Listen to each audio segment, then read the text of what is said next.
section. Today we are continue discussing the NCLEX basis question. Question number 1. Nurse is assisting clients with diverticulosis to select appropriate food. Which food should be avoided? तो ये option 1 prawn, option B fresh fishes, option C cucumber salad, option D है yes. सबसे पहले हमें पता होना चाहिए कि डाइवर्टिकुलोसिस क्या होता है. व्हाट द डाइवर्टिकुलोसिस क्या होता है? तो ये जो इंटेस्टाइन है, इंटेस्टाइन का जो है पाउच फॉर्मेशन कुछ हो जाता है, यानी कि हर्निएशन हो जाता है, उसको हम क्या कहते हैं? डाइवर्टिकुलोसिस. ठीक है, इंटेस्टाइन का कोई पार्ट पाउच शेप में बना लेता है, तो हम क्या कहते हैं? डाइवर्टिकुलोसिस कहते हैं. तो इस डाइवर्टिकुलोसिस के अंदर हमें कौन से टाइप के फूड्स इसको नहीं खिलाते हैं? डाइवर्टिकुलोसिस यदि ज़्यादा इफेक्ट हो जाता है तो डाइवर्टिकुलाइटिस से बोलते हैं. ठीक है, इसमें ज़्यादा जैसे ही खाना खाता है तो कुछ फूड इसमें ट्रैप ना हो जाए, इसलिए हम कैसा फूड देते हैं उसको? हाई फाइबर वाला देते हैं. हाई फाइबर फूड देते हैं जिसके अंदर ब्रांड भी देते हैं, साथ में लैक्टेज ये उसको देते हैं ताकि उसमें क्या है, स्टूल अच्छे से पास हो. अवॉइड करने वाले फूड जो है, अवॉइड कौन कौन से करते हैं? एक तो सीड्स फूड जिनमें बीज होते हैं वो फ्रूट्स अवॉइड करवाते हैं. नट और इनडाइजेस्टेबल जो फूड है, जो डाइजेस्ट नहीं हो पाते, या फिर गैस फूड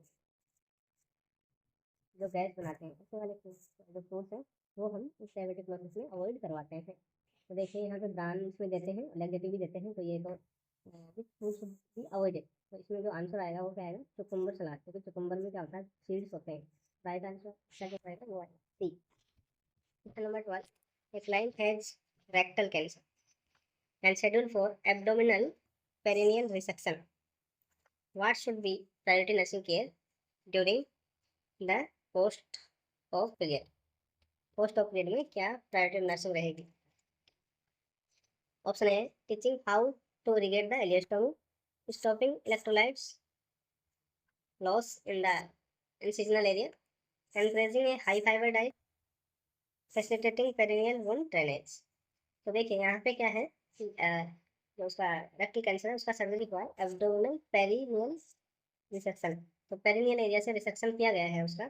तो नर्सिंग केयर क्या रहेगी पोस्ट ऑफ के बाद? प्रायोरिटी नर्सिंग क्या रहेगी इसमें? देखिए सबसे प्रायोरिटी जो कहीं भी सर्जरी होती है वहाँ पे क्या लगाते हैं? ड्रेनेज सिस्टम लगाया जाता है ताकि वहाँ पे इन्फेक्शन ज़्यादा ना हो, इन्फेक्शन स्प्रेड ना हो, कोई फ्लूइड एक्यूमुलेशन वहाँ पे ना हो. इसके लिए क्या करेंगे? Facilitate perineal wound drainage. तो वुंड ड्रेनेज है उसको फैसिलिटेटिंग करेंगे. तो सबसे पहली प्रायोरिटी नर्सिंग उसमें क्या रहेगा? क्वेश्चन नंबर 12 में डी रहेगा. ठीक है. Question number 13. The nurse is performing discharge teaching on a client with diverticulitis. देखिए डाइवर्टिकुलाइटिस का दोबारा से क्वेश्चन आ गया, अभी पहले आया था. वो डाइवर्टिकुलोसिस है और ये डाइवर्टिकुलाइटिस. डाइवर्टिकुलाइटिस मीन्स कोई भी डाइवर्टिकुलोसिस पाउच फॉर्मिंग हो रखी है, हर्निएशन हो रखा है, उसके अंदर इन्फ्लेमेशन हो गया है, तो उसको वन बोल देते हैं. जैसे इंटेस्टाइन के अंदर ये है तो यहाँ पे इन्फ्लेमेशन और हो गया है तो उसको हम डाइवर्टिकुलाइटिस कहते हैं. Who has been placed on a low progress diet, which food would have to be eliminated from the client diet. देखिए यहाँ पे फिर पूछा गया कि कौन सा फूड एलिमिनेट करेंगे.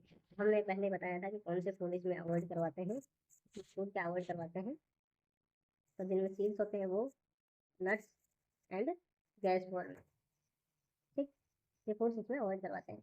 हाई फाइबर देते हैं, इसके अलावा फ्लूइड इंटेक बढ़ाते हैं. 2500 से 3000 लीटर पर डे. यहाँ पे देखिए रोस्टेड चिकन है, रोस्टेड है, नूडल्स है, कुक ब्रोकली है, कस्टर्ड. तो इनमें कोई भी सीड्स वाले फूड नहीं है, नट्स वाले भी नहीं है. तो इसमें गैस फॉर्मिंग वाला है एक जो है ब्रोकली जो है ये गैस फॉर्मिंग है, इसलिए हम इसको नहीं देते हैं. इसलिए हम इसको डाइवर्टिकुलाइटिस के अंदर नहीं देते हैं. तो ये एलिमिनेट करेंगे. Have to be eliminated from the client diet. तो कौन सा फूड एलिमिनेट करेंगे? Broccoli. Next question 14. Nurse is caring for the new mother. The mother asked why her baby has lost weight since he has born. The best explanation of weight loss is, एक newborn बच्चा है तो उसका weight loss क्यों हो रहा है, ऐसा एक मदर पूछ रही है. तो बेस्ट एक्सप्लेनेशन क्या रहेगा? क्यों वेट लॉस होता है बच्चे का एट बर्थ या बर्थ के बाद? The baby is dehydrated due to polyuria. नहीं. The baby is hypoglycaemic due to the lack of glucose. ये भी कोई वैलिड रीजन नहीं है. The baby is allergic to the formula the mother is giving him. The baby is allergic to the formula The mother is giving the baby can lose up to 10% of weight due to the meconium stool, loss of extracellular fluid and initiation of breastfeeding. इसमें देखिए ये right answer है क्योंकि 10% जो weight loss उसका कारण यही है, एक्स्ट्रा सेलुलर फ्लूइड लॉस हो जाता है, इसी के साथ में मेकोनियम स्टूल्स पास करता है। मेकोनियम किसको कहते हैं? फर्स्ट स्टूल जो होता है उसको मेकोनियम कहते हैं। कितनी देर में होना चाहिए? वो 24 to 48 आवर्स में फर्स्ट यूरिन मेकोनियम पास कर देना चाहिए। यदि नहीं करता है तो 48 आवर्स के बाद नहीं करता है तो उसके अंदर मेगा कोलोन हो सकता है, कंजेनाइटल मेगा कोलोन हो सकता है। तो इसमें यहाँ पे जो बेस्ट एक्सप्लेनेशन वो क्या है, बेबी का 10% वेट लॉस होता है आफ्टर बर्थ, तो ये राइट आंसर। क्वेश्चन नंबर 15 देखिए, the nurse is caring for the client with laryngeal cancer, which finding ascertained in the health history would not be common for diagnosis। तो इसके diagnosis के लिए कौन सी हिस्ट्री कॉमन नहीं है? देखिए option A foul breathing, dysphagia, diarrhoea और क्रोनिक हिकअप्स। तो लैरिंजियल कैंसर है, लैरिंजियल कैंसर के अंदर कौन सी हिस्ट्री कॉमन नहीं है ये हमें बताना है। देखिए एक इसके जो वार्निंग साइंस है पहले हमें पता होना चाहिए, कैंसर के वार्निंग साइंस कौन से हैं। वार्निंग साइन, तो इसका जो मेनोमेनिक्स है वो क्या है? Caution, CAUTION, caution. सी मतलब सी मीन्स है continuous changes in bowel movement, जो बावल मूवमेंट है उनके अंदर कंटिन्यूस चेंजेस आ रहा है। ए शोर है जो डज नॉट हील, ए शोर दैट डज नॉट हील, जो हील ही नहीं हो रहा है कभी। अनयूजुअल ब्लीडिंग और डिस्चार्ज हो रहा है। टीम्स थिकनेस या फिर लंप इन ब्रेस्ट, इंडाइजेशन है। ओ मीन्स है ऑब्वियस चेंजेस इन मोल और वाट, चेंजेस इन मोल और वाट। एन मीन्स है नेगिंग कफ, नेगिंग कफ और हॉर्सलेसनेस, हॉर्सलेसनेस। तो ये वार्निंग साइन है, इसके कॉशन याद होना चाहिए, इनसे भी पूछना जाता है। वन से साइन है तो ये देखिएगा यहाँ पे लैरिंजियल कैंसर के अंदर कौन सा डायग्नोसिस के लिए कौन सी history would not be common. Foul breath हो सकती है, डिस्फेजिया होगा, हमें देखा इंडाइजेशन है डिस्फेजिया। इसके बाद में है क्रोनिक हिकअप्स हो सकता है, लेकिन डायरिया नहीं होगा। डायरिया इसमें कोई कॉमन डायग्नोसिस के लिए नहीं है। ठीक है, तो यहाँ पे देखिए राइट आंसर जो रहेगा वो ये डायरिया रहेगा। ठीक है, लैरिंजियल कैंसर के अंदर which finding associated with the health history will not be common for diagnosis, जो कि जो डायरिया है ये कॉमन नहीं है इनके अंदर जो है ये वार्निंग साइंस है, ये चीज़ें कॉमन होती है कैंसर के अंदर, तो हमें डायरिया इसमें नहीं है। ठीक है, next question number 16, removal of the left lower lobe of the lungs is performed on a client with lung cancer. Lung cancer के अंदर लेफ्ट लोअर लोब जो है वो रिमूव कर दिए। Which post operative measure would usually be included in the plan। Post operative plan कौन सा रहेगा इंक्लूडेड जो रहेगा इसमें? तो ऑप्शन ए है closed chest drainage, tracheostomy, mediastinal tube, percussion, vibration and drainage. तो देखिए जब भी लंग्स कैंसर के अंदर रिमूव किया जाता है लॉब को, तो वहाँ पे क्या है? क्लोज चेस्ट ड्रेनेज सिस्टम होता है। ठीक है, तो ये अपने केयर प्लान के अंदर इसको इंक्लूड करेंगे, तो वो क्या राइट आंसर क्या रहेगा? Closed chest drainage system. Complete removal of lungs को क्या कहते हैं? इसकी टर्मिनोलॉजी है complete removal of the lungs. उसको क्या बोलेंगे? एंटायर लॉब, किसी एक लंग्स को रिमूव कर देंगे तो उसको क्या बोलेंगे? Surgical removal of entire lungs, उसको बोलते हैं न्यूमोनेक्टोमी। क्या बोलते हैं? न्यूमोनेक्टोमी। ठीक है, next question, 6 hours after birth the infant is found have an area of swelling over the right parietal area that does not cross the suture line। The nurse should chart this finding as. तो ये कौन सी finding है? Option A cephalhaematoma, moulding, subdural haematoma और caput succedaneum. तो देखिए, एक होता है कैपुट सक्सीडेनम, एक होता है सिफेल हेमाटोमा। तो दोनों में डिफरेंस हमें पता होना चाहिए। सिफेल हेमाटोमा जो है ये क्या होता है? हेमाटोमा नाम आ रहा है, हेमाटोमा मीन्स ब्लीडिंग।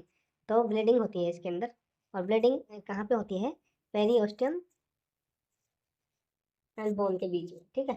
पेरिओस्टियम और जो बोन होती है उनके बीच में ब्लीडिंग हो जाती है, जिसकी वजह से स्वेलिंग होती है वहाँ पे, उसे बोलते हैं हम सिफेल हेमाटोमा। और कैपुट सक्सीडेनम किसको बोलते हैं? कैपुट सक्सीडेनम बोलते हैं, ये स्वेलिंग हो जाती है या फिर एडिमा होता है सॉफ्ट टिश्यू का, ठीक है। सॉफ्ट टिश्यू का जो एडिमा है, इसके अंदर वेनस ड्रेनेज कलेक्ट हो सकता है ड्यू टू वेजिनल डिलीवरी जब होती है तो प्रेशर की वजह से ये हो सकता है। और सिफेल हेमाटोमा में क्या है? यहाँ देखिए, हेमाटोमा मीन्स ब्लीडिंग, ब्लीडिंग यहाँ पे होती है पेरियोस्टल लोब में।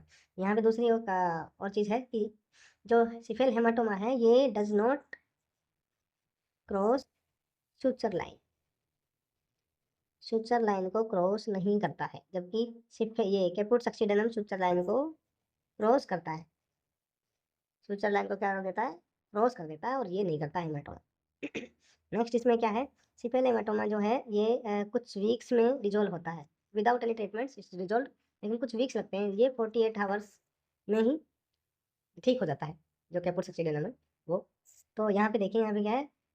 स्वेलिंग हो रखी है पेशेंट को 6 hours after and does not cross the suture line, suture line को क्रॉस नहीं कर रहा है। जब सुचर लाइन को क्रॉस नहीं कर रहा है तो क्या होगा? Answer cephalhaematoma. सुचर जो ऑप्शन आएगा पाएगा ए, सिफेल हेमाटोमा, ठीक है। Next question number 18। The nurse is assisting the RN with discharge instruction for the client with implantable defibrillator। एक डिफिब्रिलेटर इम्प्लांटेबल पेशेंट है, कार्डियो का कोई पेशेंट है, with what discharge instruction is essential. तो कौन से डिस्चार्ज में कौन से इंस्ट्रक्शन उसके लिए जरूरी है? You can not eat food prepared by microwave, you should avoid moving the shoulder on the side of pacemaker side for 6 week, you should use your cell phone on your right side, you will not be able to fly on a commercial airline with the defibrillator in test. तो इसका right answer देखिए, देखिए इसके अंदर जो instruction देंगे हम उसको क्या देंगे? जो भी यानी कि ऐसा जो पेशेंट होगा जिसको इम्प्लांटेबल डिफिब्रिलेटर लगे हैं, उसको जो भी बैटरी बैटरी ऑपरेटिंग मशीन जो है, बैटरी से चलने वाले जो भी इक्विपमेंट्स हैं, वो उसको अपोजिट साइड में रखने हैं, अपोजिट साइड में रखने हैं जहाँ पे ये लगा हुआ है। तो ये सोचिए, हर्ट्स में हर्ट किधर होता है? हर्ट होता है लेफ्ट साइड, तो लेफ्ट साइड में तो ये इक्विपमेंट्स किधर रखने हैं? राइट साइड में। तो यहाँ पे देखिए, you should use your cell phone on your right side. तो राइट आंसर रहेगा ऑप्शन सी। यहाँ पर जो सेल फोन है, ये बैटरी चलता है, ये आपको राइट साइड में रखना है। ये इसका डिस्चार्ज इंस्ट्रक्शन है, ठीक है। इन ऑप्शन में से question number 19। The client is cardiac step down unit requires suctioning for the excess mucus secretions. The nurse should be most careful to monitor the client for which dysrhythmia during the procedure।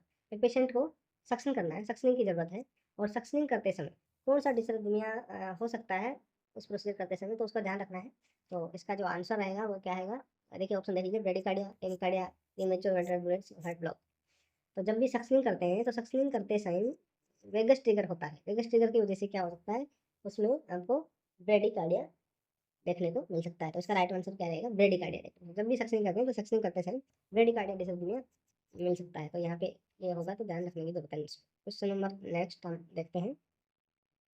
The nurse is caring for the client with the schedule for the surgical repair of the sacral abdominal aortic aneurysm। aortic aneurysm हो रखा है patient को, तो surgical repair के लिए schedule किया गया। विच assessment is most crucial during the process pre operative period. Pre operative period से पहले कौन सा असेसमेंट मोस्ट क्रूशियल है? तो देखिए कौन सा असेसमेंट जरूरी है। तो यहाँ पे देखिए, assessment of the client's level of anxiety, evaluation the client's exercise tolerance, identification the peripheral pulse, assessment of the bowel sound and activities. तो एन्यूरिज्म जो हो रखा है, एरोटिक एन्यूरिज्म हो रखा है, इसमें सर्जिकल रिपेयरिंग करेंगे। तो यहाँ पे क्या है फिर, जो आता है उसके अंदर नोटिस होगा, इसकी वजह से क्या क्या देखते हैं हम उसमें, जो मोस्ट क्रूशियल असेसमेंट जो रहेगा वो क्या है? Identification of peripheral pulse. उसके अंदर पेरिफेरल पल्स जो है वो सही से है कि नहीं, तो वो आइडेंटिफिकेशन जरूरी है। सबसे इसका राइट आंसर क्या होगा? Option C. एक नेक्स्ट क्वेश्चन है, the client with A client with suspected renal disease is to undergo a renal biopsy. The nurse planned to include which statement in the teaching session? renal biopsy कर रहे हैं तो renal biopsy के लिए which statement teaching session में कौन सा statement include रखेंगे nurse? You will be sitting for the examination procedure. Portions of the procedures will cause pain or discomfort. You will give some medication to anesthetize the area. You will not be able to drink fluid for 24 hours for the study. तो इसका right answer देखिएगा। इसमें कोई renal biopsy दे रहा है तो renal biopsy लेने से पहले उनको एक्सप्लेन करेंगे, पूरी प्रोसीजर एक्सप्लेन करेंगे, लेकिन कौन सा स्टेटमेंट रखना जरूरी है इसमें, तो ये रखेंगे कि portion of the procedure will cause pain और डिस्कम्फर्ट। तो इस प्रोसीजर के अंदर आपको थोड़ा बहुत पेन और डिस्कम्फर्ट हो सकता है, तो ये हम इसमें एक्सप्लेन करके टीचिंग स्टेटमेंट में रखेंगे। Question number one more question we are doing that. Question number 22, nurse is performing assessment of a client with possible pernicious anemia. Which data would support the diagnosis? तो इस question का answer आप दो। Pernicious anaemia हो रखा है, तो क्या चीज इनमें से मिलेगा जिससे हम डायग्नोस कर पाएंगे कि पर्नीशियस एनीमिया हो? Weight loss 10 pound in 2 week, option B complaints of the numbness and tingling in the extremities, a red weak tongue, और हेमोग्लोबिन लेवल 12.0 ग्राम पर डे। तो देखिए पर्नीशियस एनीमिया किसकी वजह से होता है? विटामिन B12 की डेफिशिएंसी की वजह से, ठीक है। उसको क्या बोलते हैं अपन? साइनोकोबालामाइड। विटामिन B12 का दूसरा नाम। और विटामिन B9 की कमी से कौन सा होता है? मेगालो ब्लास्टिक एनीमिया, ठीक है। विटामिन B9 की कमी से मेगालो ब्लास्टिक एनीमिया, विटामिन B12 को साइनोकोबालामाइड, ये पर्नीशियस एनीमिया। तो यहाँ पे देखिए क्या मिलेगा? रेड बीफी टंग मिलेगा, ठीक है। Thank you for watching. Next part हम जल्दी अपलोड करेंगे, उसमें आगे के क्वेश्चन